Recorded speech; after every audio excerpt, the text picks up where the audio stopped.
Hi everyone and welcome back to the channel. Today we're going to be discussing ATP and energy. So let's talk about ATP, the energy currency of cells. ATP, or adenosine triphosphate, stores energy in its high energy bonds between phosphate groups. When ATP is broken down, it reacts with water in a process called hydrolysis, producing ADP, an inorganic phosphate ion, and releasing energy.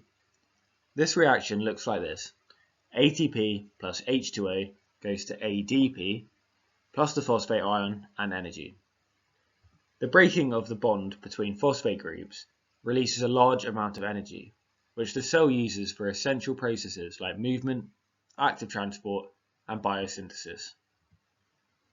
Importantly, the ATP to ADP reaction is reversible.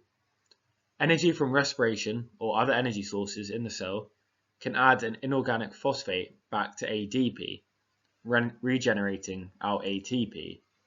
This is crucial because it means ATP can be used, reformed, and used again as an energy carrier.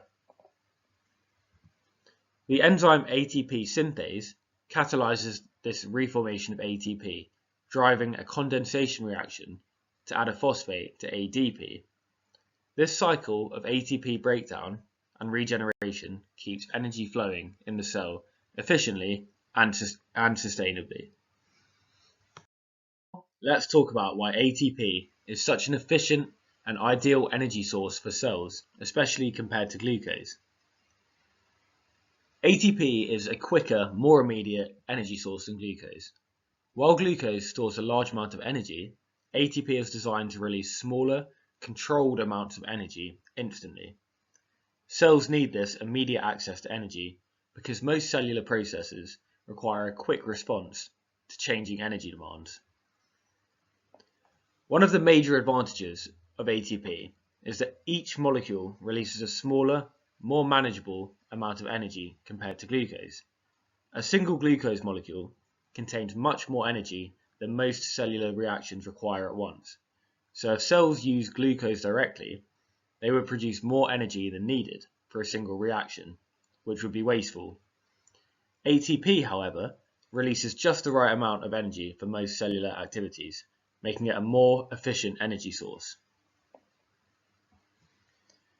The hydrolysis of ATP to ADP is a single-step reaction, meaning ATP can release energy instantly when it's needed.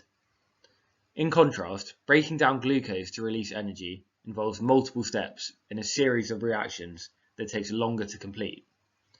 Because ATP hydrolysis is fast and direct, cells can access the energy right when they need it. So, where does ATP get used in the cell? Let's take a look at some key areas. Metabolic processes.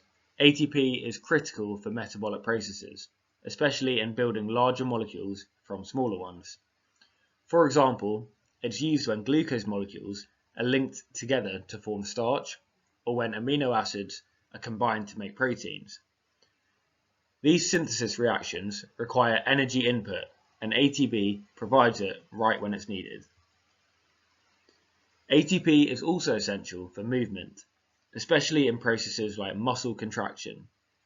Muscle cells use ATP to slide protein filaments over one another, which enables contraction.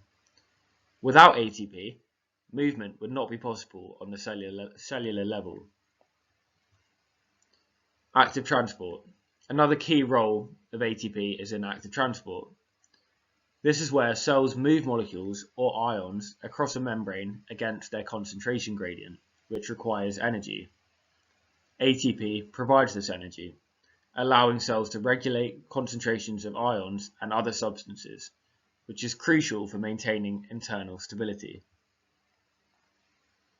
ATP also plays a role in secretion, where cells package and release substances like enzymes or hormones to be sent out into the body. This process requires energy to form the vesicles that transport these substances and to move them to the cell membrane for release. Lastly, ATP is used to activate other molecules. Often, this involves transferring a phosphate group from ATP to another molecule, which gives it the energy boost needed to participate in a chemical reaction. This activation makes many biochemical reactions more efficient. So to summarize, ATP is the cell's preferred energy source because it provides immediate energy in a controlled, manageable amount. It powers essential functions like metabolism, movement, active transport, secretion, and molecule activation. And this makes ATP crucial for keeping cells active, responsive, and able to carry out their functions effectively. Thank you very much for taking the time to watch this video. Feel free to check out any other videos on the channel, and also make sure to like, comment, subscribe, and share with your friends. Thank you.